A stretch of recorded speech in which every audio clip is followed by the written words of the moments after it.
What's going on, guys? My name is Wade with TechDaily, and in this video, we are going to be comparing the Samsung Galaxy A34 and the Samsung Galaxy A54. Now, if you're in the market for a new smartphone and don't want to pay $700 or $800 or $1,000 for one, either one of these would be a great option. They are the latest mid-range devices from Samsung. They're both widely available in the US and around the world for all the major carriers, and they're both priced well under $500.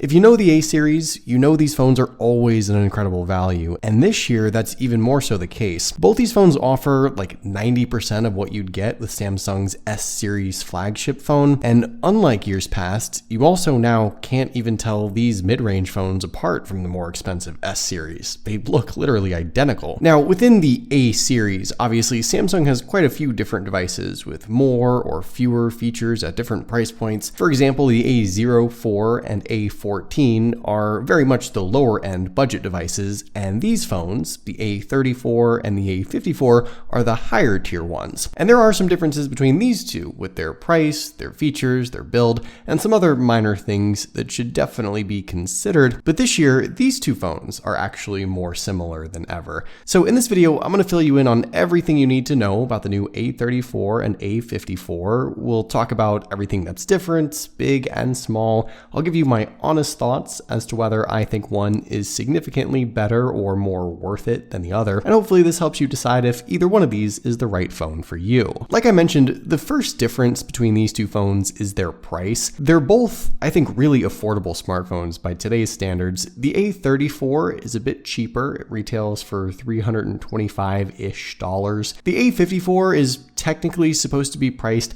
at $499, but it's already $50 cheaper most everywhere, and Amazon even has listings for it at a smidge over $400. Both these phones are going to be offered at various discounts by the major carriers, so chances are you'll be able to snag some sort of a deal, but regardless, the A54 is generally going to be at least $100 more than the A34, which at these prices is fairly significant. If you want to do some comparison shopping of your own, I'll leave some links down below in the video description to where you can get these phones at their cheapest current prices. And actually, if you're looking for some additional deals on tech, I highly recommend checking out Whatnot. Whatnot is a live online marketplace with rapid fire auctions on everything from electronics to sports cards, designer goods, collectibles, and a lot of the auctions start as low as $1. So you could snag some crazy good deals on a new Samsung device, or a pair of headphones, or jewelry, or clothes, whatever you're into. I've actually sold a bunch of my own tech items live on Whatnot already, and it's been super fun. Some of you guys got some crazy deals during my last stream, and I'll be auctioning off even more tech items this Wednesday, April 19th at 5 p.m. Pacific. I'll be selling smartphones, cameras, earbuds, drones, accessories, all starting at $1. And I'll have some giveaways too, including a new A34 5G actually. So download the Whatnot app using the link in the video description below, sign up for an account, you get a free $10 credit that you can use to bid on and buy anything you want, including the stuff that I'm auctioning off. Be sure to check my profile on there too and bookmark the stream so you don't miss when I go live. And thanks so much to Whatnot for sponsoring this video. So physically, the A34 and A54 look super similar, but there are some very minor differences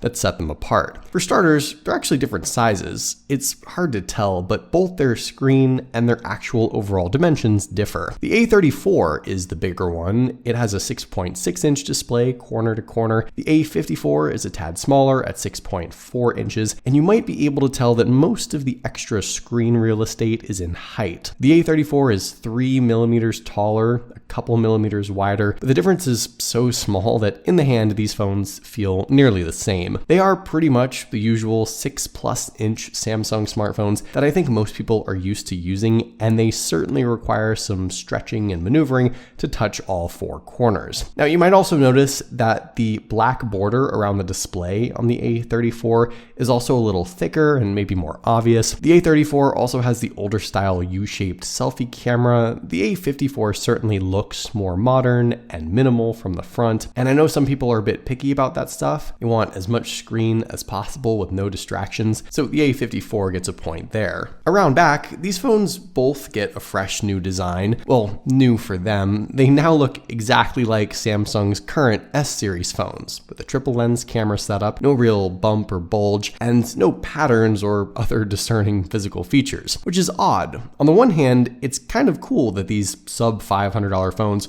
are now identical to the nearly $1,000 S-series phones. But I feel like that's a little insulting to the S-series, right? I should also mention too that the A54 also now has a glass rear cover, a premium touch, and a first for any A-series phone. It's a glossy Gorilla Glass 5. The A34 is still a matte plastic. Both these phones have similar plasticky frames as well, though they're super dense and honestly almost feel like they could be metal. Both phones are also IP67 water and dust resistant as well, so a bit more durable. And overall, the A54 certainly has quite a few advantages with the design and build, but these phones are close enough that I don't necessarily think that's a deciding factor. Taking a quick look around at everything else, on the left side, there's nothing on either device. On the right side, identical power and volume buttons. Up top, you'll see the SIM and SD card tray on both phones. They both support expandable storage, which is great, and they both can be spec'd with either 128 or 256 gigs of onboard storage too, which actually I think is an advantage for the A34. Paying less money here doesn't necessarily mean you're getting less storage. At the bottom, the same microphone holes, USB-C port for charging,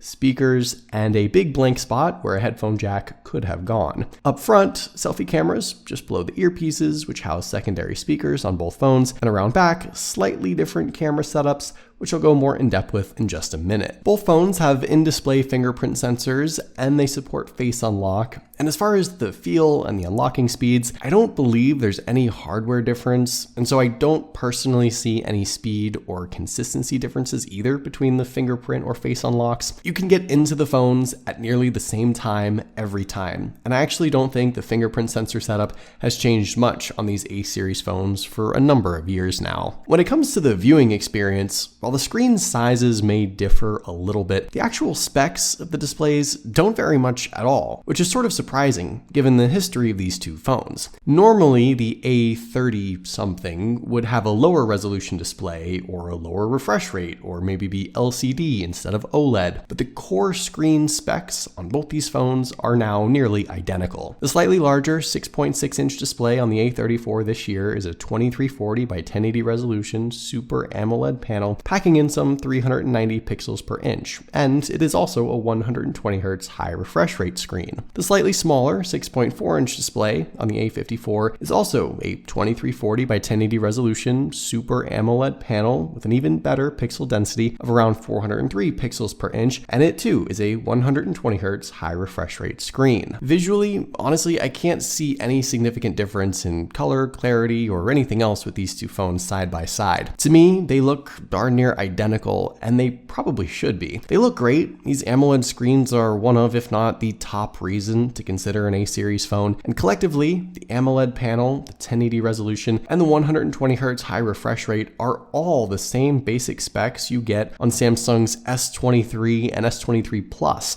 So yeah, that's pretty good. The only difference between these two phones' displays technically is the kind of refresh rate on each. They're both 120 Hz, but the A54 is an adaptive refresh rate, so the phone automatically switches between low and high refresh rates depending on what's on screen, or sometimes to preserve battery or to ensure proper performance. The A34 attempts to always be at 120 Hz and can't intelligently switch between refresh rates depending on the scenario. Now, you're not really going to notice this one way or another in day-to-day use, but I want to be transparent and tell you all the differences, and that is a difference. Everything else, screen-wise, with these two phones is pretty much the same, and while they're both great, I once again have to just give credit to the A34 here. You're spending less money and getting the same viewing experience, a really, really good one at that. So it's certainly something to keep in mind. Also, with the speaker setup and out loud listening experience, I'm not aware of any difference here. These phones both have dual speaker setups, one big speaker at the bottom, the secondary one in the earpiece up top. I don't believe Samsung has altered their speaker hardware in any of their phones for some time now, and to me, both these phones sound the same. Really good for what they are, but identical nonetheless. Here's a sample from each so you can hear it for yourself. When she gets smart, you better run, you better hide, better prove that you're not worth the chase. Yeah, she might be pretty, but I promise it gets scary when she wants your daddy and she finds out where you live. Yeah, she might be pretty, but I promise it gets scary when she wants your daddy and she finds out where you live. Creeping in the shadows, eating poison apples. She's nothing like you ever seen. Her mood goes up and down and round and round, and ain't no telling what she might do next. So when it comes to speed and specs and performance, usually the higher tier phones like the A54 would have a relatively clear advantage over the lower tier counterpart. But for this year, the A54 and A34 are surprisingly similar in side-by-side speed tests, even though I don't think that that was the intention. But I think some of you can already guess the reason why. So the A34 is powered by the MediaTek Dimensity 1080 processor, while the A54 has Samsung's own Exynos 1380. Now, ignore the numbers, 1080 and 1380 aren't really on the same scale, they don't really mean anything specific. They're both mid-tier chipsets, sort of in the same league, both octa-core processors. The Exynos in the A54 is newer. It was released in February of this year. It's also a 5 nanometer processor. The MediaTek Dimensity in the A34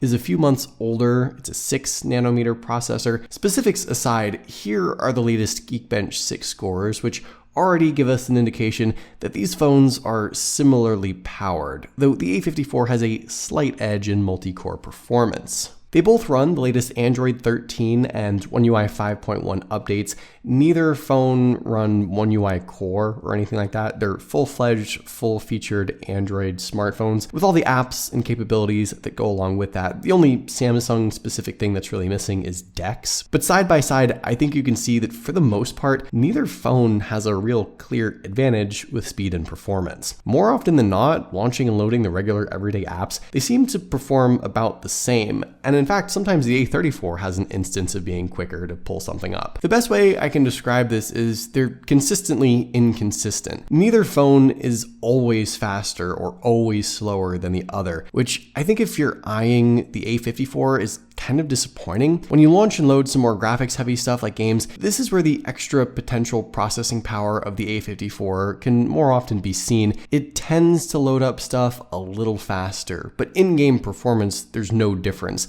at least from what I've experienced. It just doesn't seem to be here. So if you're looking for that big performance difference in the A54 this year, like maybe we've seen in the past, and like I alluded to earlier, I think the reason for this, and some people might agree with me here, is that Samsung's Exynos processors just haven't been very good. They're often less capable than comparable counterparts. Think Exynos versus Snapdragon, for example. And here, Exynos versus MediaTek, I think Samsung's own SoCs once again just fall short. And that's super disappointing. When you stack these phones up side by side and compare performance per dollar, you are arguably not getting a phone that's $100 or $150 better with the A54. That's a bummer, and it hasn't really ever been the case before. But this year, it seems like not only is the A34 the better value, but the A54 might also just be a little underpowered for what it is. As far as the battery and charging speeds, everything is pretty similar here. Both phones have quite large 5,000 milliamp batteries inside. They both support up to 25 watt wired charging speeds, no wireless charging on either, or any other power features for that matter. And with the longevity, I've actually found that the A34 tends to last just a little bit longer in day-to-day use. Now, this might come as a surprise, but once again, I think the MediaTek processor in that phone might just be better optimized. The difference isn't drastic, maybe 10 to 15% on average, an extra hour or two, but there is a difference nonetheless.